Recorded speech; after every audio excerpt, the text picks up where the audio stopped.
दोस्तों, आज हम बात करने वाले हैं मेनोपॉज के बारे में। मेनो मतलब मेंस्ट्रुएशन और पॉज मतलब रुकना।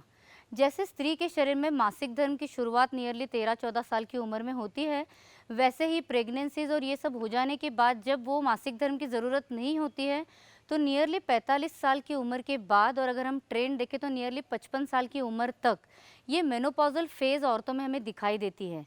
तो जो कुछ शरीर में तैयारी की जाती है, क्योंकि नेक्स्ट जनरेशन जो आने वाली है उसकी पूरी जवाबदारी जो होती है वो माँ के ऊपर होती है।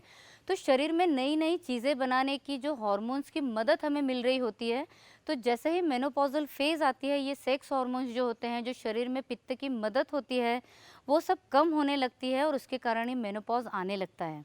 तो जो नेचुरल प्रोसेसेस है शरीर की, मतलब अभी जैसे महीना आना ये नेचुरल है, प्रेगनेंसी रहना ये नेचुरल है, उसी प्रकार मेनोपॉज भी जो है वो नेचुरली प्रोसेस है और वो कोई भी डिसीज़ नहीं है। याद रखिए, हमारे बाल सफ़ेद होते हैं तो हमें पता पड़ता है कि अरे अरे बाल सफ़ेद होने वाला है, अभी दुख रहा है, ऐसा हो रहा है, वैसा हो रहा है, ऐसा नहीं होता है ना।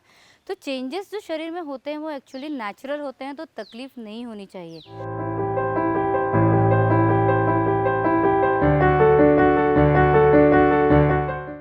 पर जो सोशल आजकल का हमारा स्टेटस है, मतलब हम लोग जो ये 3-4 दिन जो माहवारी के होते हैं, जिसमें हमें आराम करना चाहिए, हमें मानसिक शांति की ज़रूरत होती है, ऐसे वक्त में भी हम लोग काम की आपाधापी में लगे रहते हैं, मेंटल स्ट्रेस बहुत होता है। तो इस सब के कारण हार्मोनल इम्बैलेंस जो है वो स्त्रियों में बहुत ज़्यादा दिखाई देने लग गया है, और इसीलिए जो मेनोपॉज भी है ना, इसमें भी स्त्रियों को तकलीफ बहुत हो रही है। मैं तो कई बार क्लिनिक में ऐसा देखती हूँ कि मेनोपॉज़ल फेज़ में अगर स्त्री आ गई हो तो बच्चों और पति की शामत आ गई है, ऐसे ही वो लोग बिहेव करने लगते हैं कि मैडम इसके लिए प्लीज़ कुछ कीजिए। तो आइए जान लेते हैं कि मेनोपॉज़ में आजकल क्या-क्या तकलीफ़ें स्त्रियों को हो रही हैं, और आयुर्वेद की तरफ से और या संतुलन की तरफ से हम किस प्रकार उसमें मदद कर सकते हैं।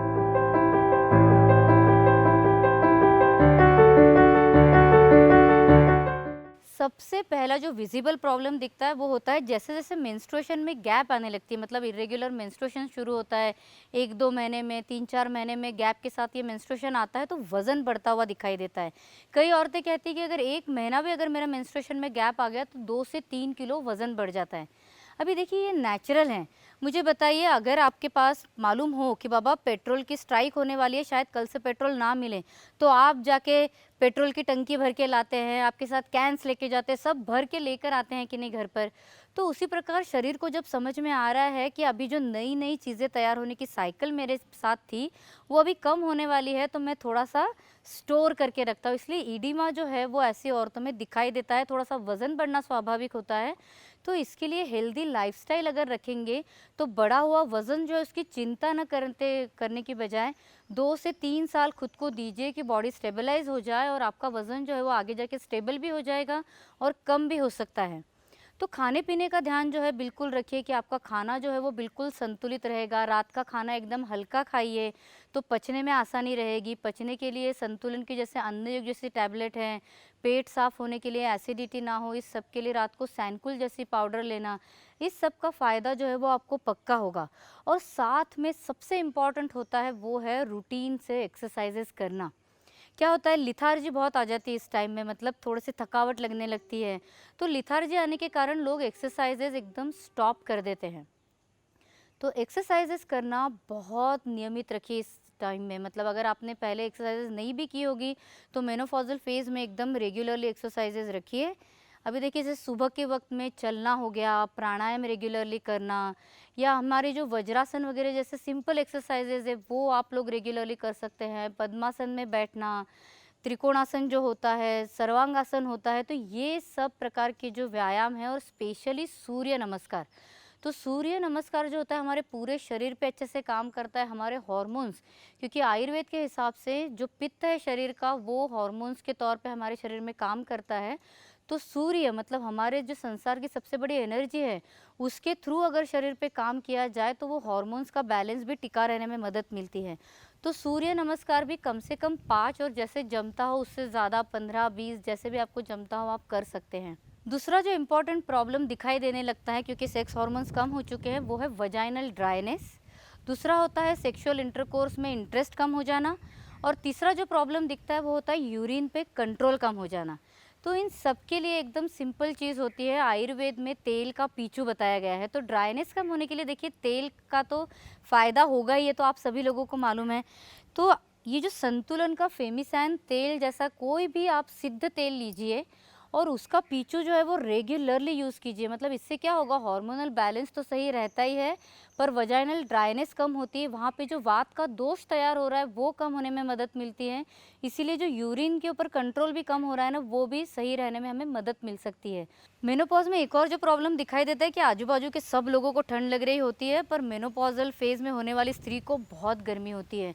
रात को पसीना आके उठना, हॉट फ्लैशेस बहुत ज़्यादा होना, ये सब तकलीफ़ें जो होती है वो शरीर में पित्त दोष के चेंजेस के कारण होती है। तो इसके लिए अगर पॉसिबल हो तो घर पे आप तुलसी के जो बीज होते हैं वो पानी में भिगो कर रखिए और दिन भर कम से कम 1 से 1.5 चम्मच ये जो तुलसी के बीज है ये पानी के साथ लेना शुरू कर दीजिए। उसी के साथ सौंफ का पानी, धनिए का पानी, इसका भी फ़ायदा जो है वो ज़रूर होता है।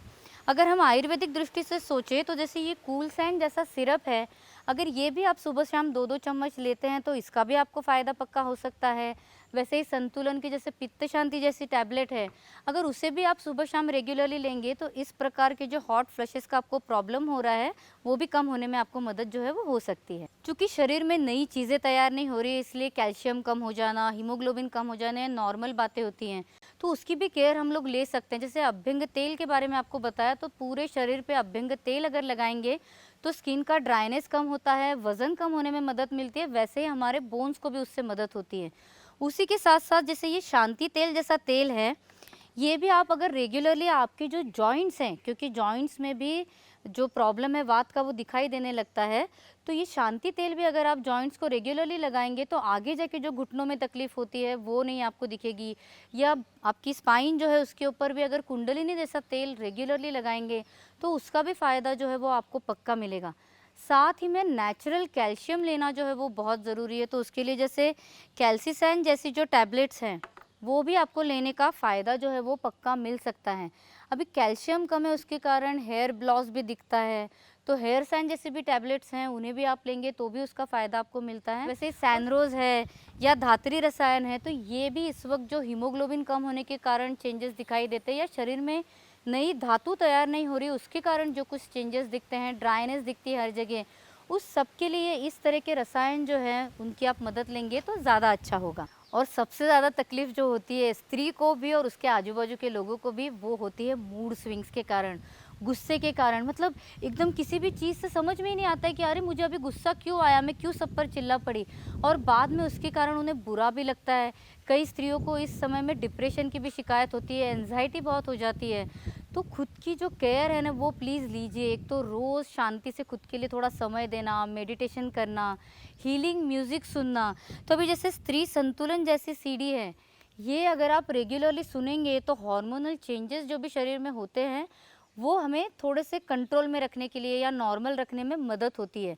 तो अभी संगीत सुनना जो है उससे शरीर में कुछ मदद हो सकती है क्या, ये लोगों को बहुत बार सवाल रहता है। पर इसके ऊपर एक्चुअली हम लोगों ने रिसर्च किया हुआ है, डॉक्टर श्री बालाजी तांबे का रिसर्च इस बारे में पब्लिश भी हुआ है, और हीलिंग म्यूज़िक शरीर के बहुत सारी तकलीफ़ों में मदद कर सकता है, ये उसमें प्रूव हो चुका है। तो मन को शांत रखने के लिए एक और जो मदद हो सकती है वो है स्पिरिट ऑफ हार्मनी। हार्मनी देखिए, हमें हार्मनी उस वक्त चाहिए खुद के शरीर में हो रहे चेंजेस के साथ, उसको एक्सेप्टेंस के लिए, हमारे आसपास जो लोग हैं उनके साथ भी हमारा रिलेशन जो है वो भी हारमोनियस बना रहे। इस सब के लिए एक्चुअली स्पिरिट ऑफ हार्मनी जैसी जो सीडी है उसको भी सुनने का फ़ायदा होता है। रात को नींद जो है वो एकदम समय पे लीजिए, सुबह जल्दी उठिए व्यायाम वगैरह करने के लिए। और अगर रात को नींद नहीं आती है तो नाक में घी डालना भी नस्यसैन जैसा, या सिर पे लगाने के लिए ब्रह्मलिन जैसा तेल लगाना, इस सब का भी जो फ़ायदा है वो पक्का हो सकता है। पादाभ्यंग जैसी जो थेरेपी है जो घर के घर पे आप लोग कर सकते हो, उसका वीडियो भी है, उसमें पूरे फ़ायदे भी बताए गए हैं, तो वो वीडियो भी आप लोग ज़रूर देखिए। और पूरी आपकी जो लाइफस्टाइल है उसकी केयर लीजिए, तो मेनोपॉज़ल फेज़ जो है वो आपके लिए एकदम सिंपल हो जाएगी। और उसमें से आप जब बाहर आएँगे तो आप एक ज़्यादा पॉजिटिव और ज़्यादा सकारात्मक अप्रोच के साथ आपके जीवन की तरफ देख सकेंगे।